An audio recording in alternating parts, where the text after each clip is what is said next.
go. Ah. Okay. Alright. Fucking. Hello. Hi. My name is. Hello. My name is Kaisu Zapata, or Kipper for short. And I want to talk about editing. Alright, so editing. Yeah! So you're getting into writing, specifically script writing. You wrote your script and you haven't edited before and you don't have somebody to edit and you just don't fucking know what to do. Editing can be a tad bit daunting when you're like not thinking about things like, say, like the syntax or the grammar, the typos. When you're thinking about like how the fuck do I edit? How the fuck do I edit? It's not as difficult as it seems. It can seem very daunting. It feels like the 16th Colossus. But in reality, you just have to like figure it out, like one route to go with. And once you figure out how to like tackle it, it can be really fucking fun. I personally find it extremely fun. I really like editing, specifically like we're editing plot, themes, ideas, characters, the general impact of the story. These are the things that can be daunting to edit because it's not really cut and dry. It's not very straightforward, especially if you're a beginner. But it is fun, it's exciting, it's essential in the creative process to ensure a very piece. Now the motto here is you can do whatever you want forever. So there are many ways that you can just tackle it. My favorite way to do so is to essentially ask myself, what do I want to say with this? What's the purpose of this piece? What do I want to accomplish? It doesn't have to be a message, but rather, do I want to say something important with it? Do I want it to be funny? Do I want it to be sad? Do I want it to be scary? Do I want it to be an intriguing mystery? Do I want to tell emotional, overarching stories with my characters? Do I want to make a slow burn in which the stakes get higher and higher until there's an incredible climax that makes us all cry because of how incredible this slow burn is and because of how much we've been waiting for it to happen? After you've figured out exactly what it is that you want to do with your script and your story, the next question is, did I do that? Did I succeed at that? If not, then how can I? And if yes, is there a way to improve it? If it's perfect, then it's perfect. Then fully skip the fucking editing process. Now I want to use an example to take a script and start playing around with it to see like what could we do with it, how can we edit it, what are the things that you think that the script's going to say, and how can we play around with that. Instead of I don't have just a script around to like present to you and then fully edit. I wanted to do it with the Amazing Digital Circus. I wanted to use it both for the fun of this exercise, but also because the Amazing Digital Circus has two big reactionary sides when it comes to the audience, in which people either think that it's the most perfect thing in the world or that it sucks ass and it's the worst thing. And that's not fair. I understand where this comes from. The internet is a very passionate place, but sometimes that passion does not allow us to see the work in the most objective way possible. It's impossible to see art objectively, but if somebody is just saying that the vibes are off and therefore a show is bad, then that's not actual criticism or analysis of a piece. So with that aside, let's start having some fun. Ideally, when you're working as an editor for somebody else's work, you want to be able to have a dialogue between yourself and the actual writer of the story. If you're editing your own work, then you are that writer of the story, and it helps you do the back and forth. As audience members, we don't get to talk to the writers, but it doesn't mean we cannot use external media as an exercise in editing. We don't have that conversation with the author, but we have like tools from the actual episode to try and figure out what is it that the show is saying or what the show wants to do. This is me making assumptions from watching the show. The tools we have to understand what the show wants to be can be read in the synopsis, in which the synopsis describes the show as a dark. It describes it as a psychological dark comedy. But I thought it would be fun to dissect it from the actual content of the episode. So what we're gonna do is that we're gonna watch the show and we're gonna see what the themes could be. We're gonna extrapolate some themes and what the show might be trying to do. And from there, we're gonna see whether it succeeds at that, and how can we play around with that, and how would a edit of that would look like. So let's watch the show. So the show starts with a fun tone, colors, fun, music, and a colorful cast of characters. The hints of something going wrong are extremely subtle, like Kaufmo's cardboard and Pomni just actually showing into the scene, the loop of day after day. They're very seamless, and it almost looks like it's part of the actual intro. It doesn't use any whiplash, but rather it just blends in with the rest of the intro song. The tone of the show is very lighthearted. The music's very fun, very reminiscent to those 2000s computer games. It seems as though we're supposed to be emotionally on the point of view of the ensemble cast, and there's nothing jarring to suggest that there's something wrong. Rather, with the annoyance and just casualness of the characters, it's more akin of a dress rehearsal gone wrong. As the audience, you kind of notice that they're tired, unbothered, and you simply don't seem to give a shit. There's a little bit of juxtaposition with Pomni panicking, but the overall tone of the scene is still lighthearted even as Pomni is panicking. There seems to be like slight drops into the horror of the situation, but it immediately jumps out back to the fun themes. Then there's a tour guide scene in which Kane takes Pomni throughout the entirety of the digital map, in which the scene derives comedy from the darkness of the situation. It's almost like a parody. There's some like spooky elements that Kane is doing, but they're not there to scare you. They're there to poke fun at the idea that these things are spooky. They're punchlines. So from here, we can tell already that the show is leaning more into that lightheartedness and that comedy, with the dip into the horror bits being a tad bit more subtle and very quick and snappy. Until that one silent moment, and personal opinion here, my absolute favorite shot of the entire episode, in which suddenly we use cinematic language to make Kane look bigger and make Pomni look smaller, as the music fully stops and Kane just becomes quiet and fidgets while Pomni is noticing the situation. Kane is uncharacteristically quiet, and it's very strong here. Only in a couple of minutes, probably like 2 or 3 at this point, we already know that it's out of character for Kane to be quiet. And for these couple of seconds, it's genuinely disquieting. It's very jarring and whiplashy change of tone that gives us that anxiety of the actual situation for just a second before going right back to the shenanigans. So not only is it doing comedy, but it has some elements of suspense in it. And when the episode continues into showing Kaufmo being abstracted, it starts leaving behind more of that comedy and lightheartedness for the sake of the action, the suspense, and the overall anxiety of the situation. It dips way more into the creepy and the spooky, with cutaways to the adventure happening, in which things are still very much lighthearted and no way to it at all. It becomes a tad bit more serious, but it never leaves the comedy. There's still some lightheartedness here. So, from watching it, it seems as though the show is trying to be both comedy and suspense, leaning more into the comedy, the intrigue being the element of mystery. With this in mind, we can begin. Hydrate. So, how do we start editing here? So personally, when I edit a script, I pay attention to whether or not a scene has purpose. Not just a singular purpose, but just purpose in general. So when it comes to the B-plot, a possible purpose that I'm reading from it could be creating a formula for the show. It seems as though it might be that as the episodes goes on, the main formula is going to be following Kane's adventures. So apart from that, the B-plot is cutaway scenes, particularly a humor beat in the middle of the more important stuff happening in the A-plot. The B-plot is taking away some of the tension of what's happening in the A-plot.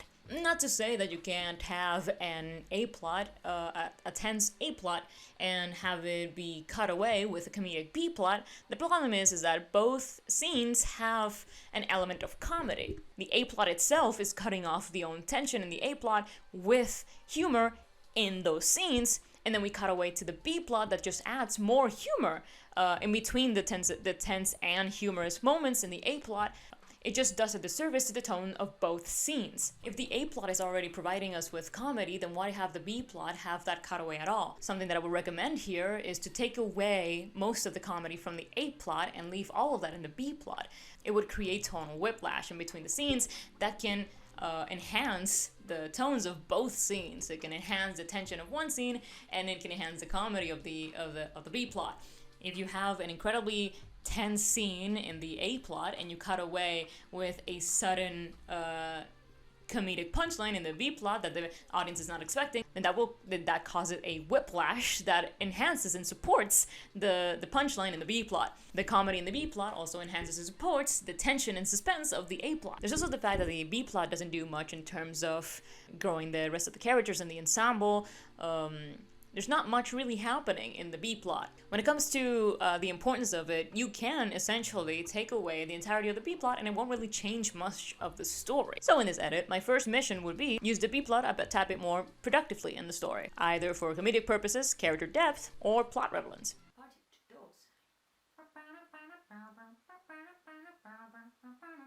If you've been writing for any amount of time, I'm pretty sure you're very tired of the advice, show, don't tell. But I'm pretty sure you've heard of show, don't tell, but there is some nuance to it. If I were to change the phrase, I would change know when to show and know when to tell. Telling does have its place in storytelling. You just have to be aware of when you're doing it. I've noticed that this episode tells a lot. I put on some weird headset and now I'm here. We've been stuck here for years. Old Kinger over there's supposedly been here the longest. That's why he's crazy. Nobody can remember their name once they enter the digital circus. Because we don't need to eat, drink, or sleep in this digital world. What are we doing? We're getting one of our friends. We saw Gloink carry one of Sybil's pieces down there, remember? Oh, yeah. Thank you for the recap. Oh, that's just one of Kane's little adventures. They're just something fun to do to, prevent us from going insane. When you reach your breaking point, something really terrible can happen. Above anything else, the adventures give us something to do that keeps our minds healthy and stimulated. It might be that terrible thing I was talking about earlier, when you reach your breaking point. Kaufmo went through a sort of kaufmosis and abstracted. Kaufmo abstracted? Kaufmo's been abstracted. Kaufmo abstracted? And also the entirety of the tour scene, which I do love and I do think it's very funny. It kind of shoots itself in the foot. It's going through all parts of the digital map, showing it to Pomni and by extension us, the audience, instead of having us organically discover the world by exploring it with Pomni and the rest of the ensemble cast throughout the episodes. I understand that it's the first episode, it's a pilot, and certain things do need to be explained for it to be understood in this pilot, but you don't need to say and reiterate how the world works. We can discover and understand it just by going through it and experiencing it. This is made twice as important when you put into account the fact that this show has an intrigue of mystery in it. The why are we here? That how did this happen? What's the backstory? What are the secrets? If you know communities surrounding this type of material, say indie content on the internet in which the main intrigue is a mystery going on behind the scenes, then you know with a big enough community, they're going to find secrets no matter how subtle you are about sending them. Truly, it is insane. It doesn't matter how subtly you incorporated a clue in canon, people are going to scrape for it and find it, especially considering the fact that they have a community in which they can share their findings with. Your audience is, more than anything, a bunch of theorists. Nerds. You can trust them to catch on subtle storytelling. I'll see if I can find the footage and reference for this. But as an example of how insane these type of communities can be, when Gravity Falls was still airing, they were not accounting for how big and active the community was going to be. So the creator, Alex Hirsch, literally leaked a fake photo before the episode that reveals the grand mystery, because the community had already caught up on it. Alex Hirsch is really good at putting down clues, and the community was just so big and so active and so interested in the mystery that they just found it way too early. He quite literally posted a fake screen cap to put people off the scent, and then fake tweeted an angry tweet of, I can't believe this is happening, or something like that, and then deleted it after long enough to have people see it and screenshot it, and then let them do their thing. And it kind of like muddied the waters of the conspiracy until the reveal of the episode. But it was too late, people already knew what the thing was. So that's just an example of how insane theorist communities can be. They can just figure stuff out. You give them you give them a mystery, they're gonna go wild for it. They're gonna go fucking buck wild. There's no community more insane than one that is dedicated to figure out your mystery. So my next mission when it comes to this edit, will you not mind this position? My everything hurts. Alright. So my next mission for this edit is to relay information about the world and its characters by showing it instead of saying as much. But more on that later. I'm perching on a... Oh, the chair is not on frame at all. I'm perching on a chair in the most uncomfortable position. Okay. This is fully personally speaking. Fully personally speaking, my favorite part of writing is the characters, and I do feel as though having strong characters is one of the most important parts in storytelling. You can do without having strong characters if that's what you want to do. It's all about purpose, you know? But, you know, the characters are how you explore this world and how you get connected to this world. Your characters can give the world around you more detail and depth. But, you know, a slight tangent aside, let's talk characters in this show. So, let's talk Pomni. Who she is. When it comes to Pomni in particular, we don't get to see much of who she is, and that's all due to the fact that she's terrified the entirety of this episode. That's not to say that it doesn't show some pieces of a character. Actually, one of my favorite scenes from the pilot is having a moment of high stress reveal something about the character. Pomni, when her health or life is threatened, she runs away instead of helping Ragatha. She doesn't take that risk. And then after she's not proud of this, she's extremely ashamed of what happened and in fact even apologizes. That says a lot about the character. However, other than that, she does not have any strong characterization because she doesn't really have any autonomy of her own throughout the story. Things just happen to her rather than her affecting the plot. I know it's a pilot, so we haven't had a chance to see her in other situations, but it's because it's a pilot that these types of introductions are very important. A pilot is a sell.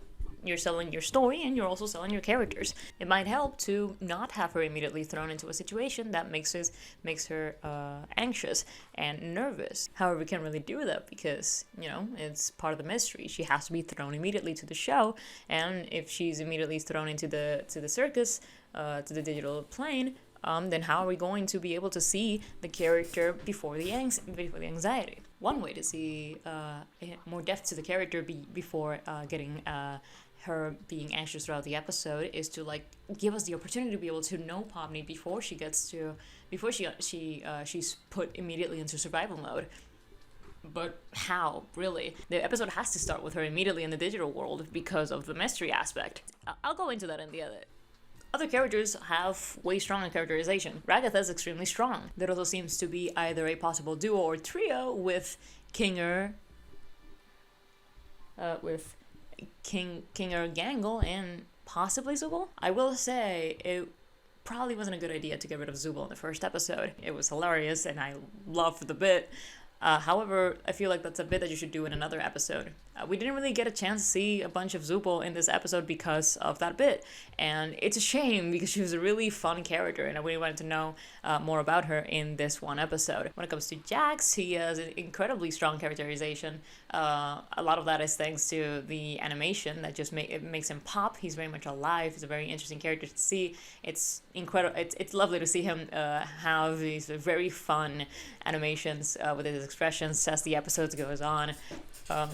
However, when it comes to subtle characterization, I did notice that there's a scene in which Jax takes a pseudo-leadership role when he splits the group into two, and something that's very important to note here is the fact that nobody really questioned him on it.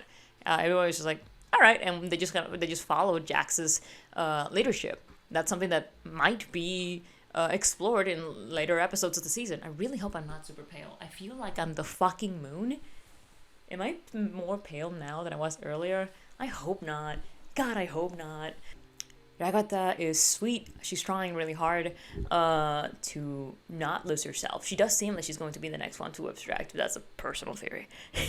She's really on the edge. She tries her best to lend a hand to both like Pomni and the people around her. She's just trying to keep the peace in the digital space. Kinger and Gangle, I believe that's her name, seem to have a dynamic duo thing going on.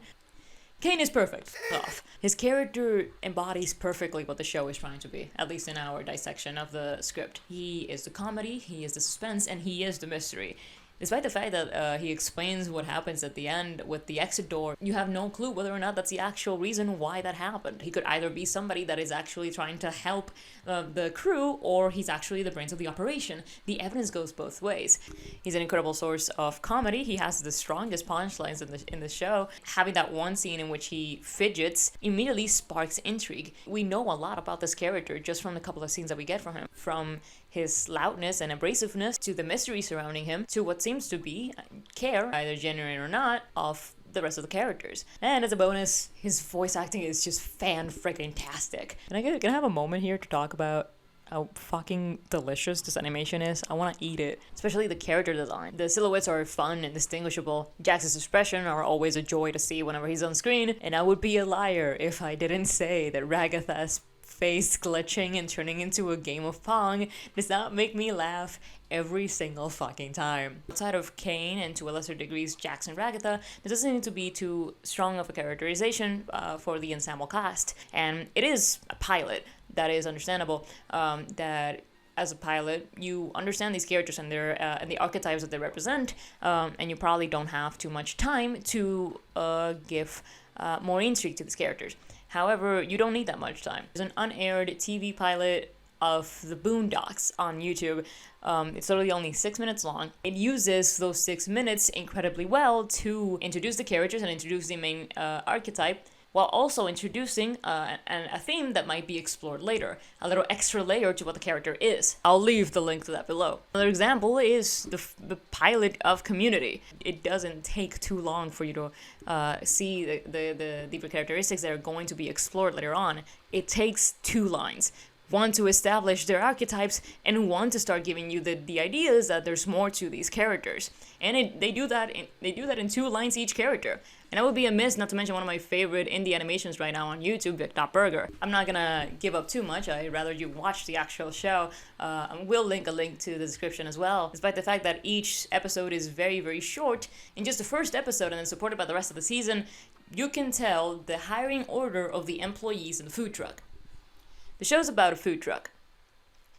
The show follows a food truck with 1 boss and 3 employees. But really, you don't need that much time to bring information about the characters into the show. It really only takes 1 smart line or 2. A trick to do this that I like to use is essentially just build your character. You have these characters, and I basically do like almost D&D sheets for the characters, in which you ask yourself what the characters are like. And it actually helps to ask the questions to your characters that are like very vague and don't actually have to do anything with the story. Like say whether or not your character likes whipped cream on their milkshakes. Because like when you start asking yes or no, you can start asking why or how does this happen? And you can start building up from there. The more nuance you give to your character, the more you can put them in a situation. And when you worry about whether or not your character is presenting themselves accurately on the show, the best way to show, not tell, who your character is, essentially, is to have the character speak the way that that person would. The people we are and the things that we've gone through and the things that we're gonna go through, our likes, our dislikes, the things that make us us are the things that dictate how we interact with everything around us. So by knowing who your characters are, you can just ask yourself, how would a character interact with us? Both in the superficial archetypal level and then the depth that you're gonna give them later on.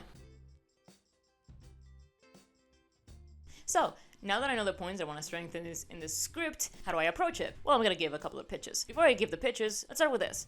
I'm going to start with 2 big changes, and I'm going to tell you why I gave them. The first big change that I would do to the edit would to get rid of the scene with the exit door.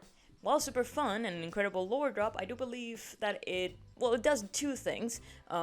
One, I feel like it gives you too much information already. I feel like you could use the door as a tease in the first episode. This type of reveal seems better suited for a mid-season finale or a season finale. It also disrupts the flow of the plot.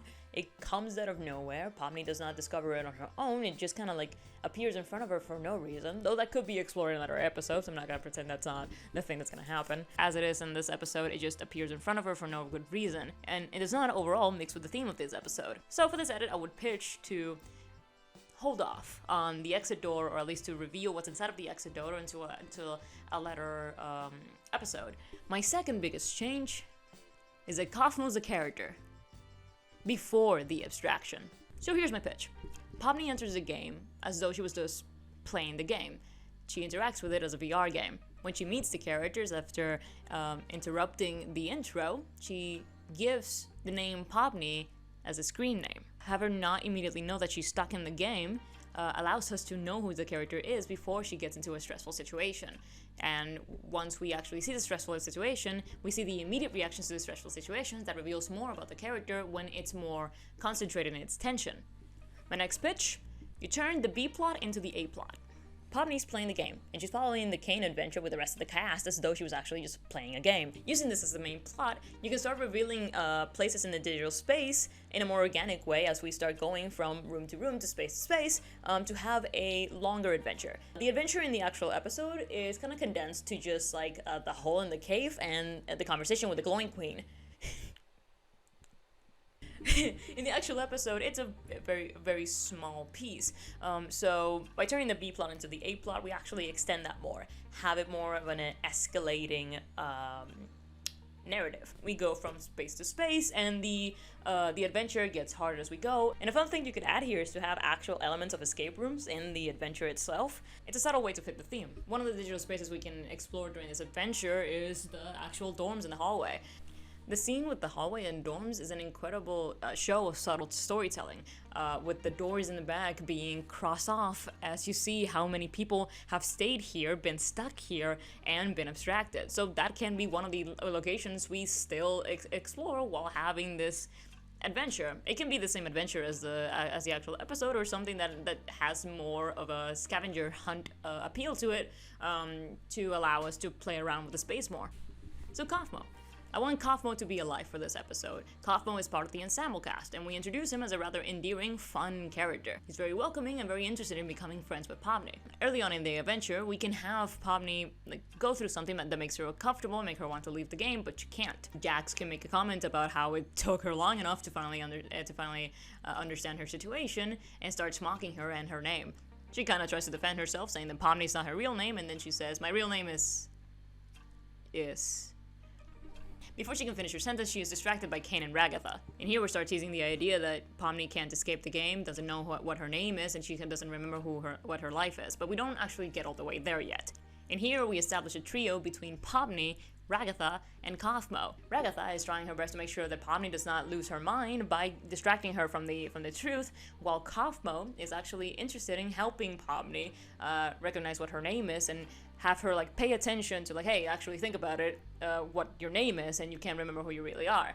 But he never really gets a chance. We have this trio now, kind of like an angel and devil situation in which Pomni is not allowing herself to it's one of those things where you can't really remember when you miss something, you know? So Pomni's in this edge of recognizing what the problem is and being distracted. So she can't fully grasp it. It's almost like the game itself is trying to protect her from the truth. So when she tries to find out what her name is, it's kind of difficult for her to actually sit down and think about it, and she doesn't get the chance to because either Ragatha or Kane are distracting her. However, Kaufmo throughout the adventure is trying to get Pomni to actually start thinking about it. Though as the adventure goes on, it's very difficult to get Pomni to get separated from the rest of the group so he can actually talk to her and get her on his side. Kaufmo and Pomni in this trio would seem closer. Kaufmo's presence is a comfort to Pomni as she gets anxious both about the fact that something's itching in the back of her head that she can't really pinpoint down, and the adventure itself can be kind of stressful. So as the episode goes on, Kaufmo is trying to bring two things to attention to Pomni. Her name, and the fact that there is a door kind of glitching in a couple of scenes as we're going through the different spaces of the digital space. He gets repeatedly stopped, and we see him get more and more frustrated as the episode goes on. I think it might be fun to have a scene in which something either funny or no happening in the foreground between two characters having a conversation, and how they blurred Kaufmo in the background having his first glitch after one too many hard stops. Having that happen in the blurry background is a really good way to bring dread to the scene. It adds to the theme of not being allowed to have the entirety of the information. You as the audience want to know what's going on. What is the secret? What is it that Pomni can't fully remember? You're getting closer to Kaufmo as the audience because he has all the answers. He actually wants to help us find all the answers, while kind of getting a little bit stressed and maybe frustrated at Ragatha because she keeps distracting us and Pomni from the answer. Then Kaufmo finally does it. He creates a distraction or a ruckus that distracts everybody else, and he manages to get Pomni alone in a corner so he can actually ask her the question, do you remember your name? Think about it. Actually sit down and think about it. What's your name? What's your background? Recognize what's happening. And thanks to the silent moment between these two, Pomni can finally snap. She can realize she doesn't know her name. She doesn't know her background. She is in a video game. She can't get out. She has no idea how to get the VR headset off. Kaufmo is the source of trying to figure out what the mystery is. Pomni, after stressing out, finally looks at Kaufmo and says, I believe you. I'm in. Let's figure out how to get out of here. And considering that Kaufmo has been getting more and more frantic throughout the episode, this is what breaks him. He gets so excited and passionate to leave and is actually filled with hope that he can leave because he has somebody on his side. Finally, he has somebody on his side. Now, more than ever, he has so much hope and excitement that he snaps. He laughs, first in euphoria and shock, and then it gets more and more intense, more and more unhinged. His voice crackles and he folds over as he begins to shatter into glitches and static. His body begins to horrifically shift and bend and grow into the abstraction. This is what happens to the people who obsess over leaving the circus. This is what Ragatha was trying to stop. We have the abstraction follow the characters the same way we see in the show, and we see the characters run away, be concerned for their own sanity, their own health. Here we introduce the idea that the glitch is infectious and it spreads through touch, and that you begin to glitch if the abstraction touches you. Everybody's running away, everybody's worried for themselves. There's chaos, there's running, and then we go on as it was written. Kane pops in, figures out that something went fucking horrendously, grabs Kaufmo and throws him into the void, and sets up that really cool Last Supper dining table for everybody to eat. And Pomni's just there, with her big old eyes staring into the middle distance, kind of reeling from everything. She just lost a friend. And nobody's reacting. After the danger was done, everybody just started going business as usual. Everybody's sitting down, having casual conversation. Ragatha seems a bit more bummed out, but still. The entire ensemble cast saw one of their friends turn into a monster, lose his mind, and probably they're never gonna get him back, but it's just like another Thursday to them. They're just chatting and eating food that does not really nourish them. It's fake food, low poly fake food, the worst type of fake food. And then Pomni sat there, staring at her plate, casual conversation around her, as she's still lost from everything that just happened in the chalk. And then the camera starts leaving, the music swells in this haunting, jolly, and mocking tune as we leave the table. Title, credits. With these changes in particular, you do some very strong things. You establish that any character could be abstracted. The emotional impact of losing Kaufmo. You have a character that is endeared to Pomni and the audience through Pomni as somebody who's comforting and the one that's giving us the possible answers to the mystery, the things that the audience is starving for. And yet, he's also a friend that's taking away from Pomni in a horrible and traumatic way. You have an arc for the audience. the arc of Ragatha. Because of her role in the story, she begins as some sort of accidental antagonist in which she gets in the way in what the audience wants, which is the information. So she becomes sort of a antagonistic role as at the beginning of the show, but at the end, after you realize what she was trying to stop, you have this arc for the audience to change their minds about her, but she turns into a tragic character once you realize what she was doing. After everything is revealed, the audience now can understand and sympathize with her motivations. Now, this is just one way to do it, and I believe it to be very effective. It's just one way to look at your scripts, to see how you can edit them around and figure out what you want to do with them. It can even be just like the first step, and then you can figure out other ways that work for you when it comes to editing your script. I hope that this helped. I know that editing can be something extremely daunting, as I said before. It gets bad rep as the tedious part of script writing. But it is genuinely, to me, incredibly fun, and it can be fun. It's incredible to find the potential in your story, find different ways that you can do the story. And it's always fun to learn more about your world and characters using these exercises. You can learn some things about your story that you might use in the story, or you might just keep to yourself, or it's something that you keep in the background and you put in subtle ways but never like fully reveal. You can have so much fun with this. It is incredible. Whatever you do, just when it comes to writing, just be confident in what you write. It's very easy to fall into the trap of trying hard to lampshade the things that you're insecure about your own writing. We all have our poison when it comes to what about our writing we're insecure about, and it's very tempting to fall into the trap to either like lampshade or to like point it out in a meta way to kind of like shield from criticism. But there's no such thing as shielding from criticism. It doesn't matter whether or not you are like the best writer in the world. You're going to get some sort of criticism because like writing story art is just one of the most subjective things I can think of. So of course, no matter how perfect you think a story is, there's going to be somebody who subjectively thinks different from you. So you're going to get some sort of criticism. I understand that right now I'm not much in the internet anymore. I deleted a lot of apps, but I do understand that a lot of like the reaction to say the show is very passionate, and there's a lot of bad faith criticism in which it doesn't really like explain why something is good or why something is bad. They just become rabid and start fighting against anybody who thinks different from them, and they think that anybody who disagrees with them, it must be stupid, and that's not fair to either the audience or the writers, creators of these type of media. I've fallen into that trap of being super nervous about how my art or video like this might be received by people. But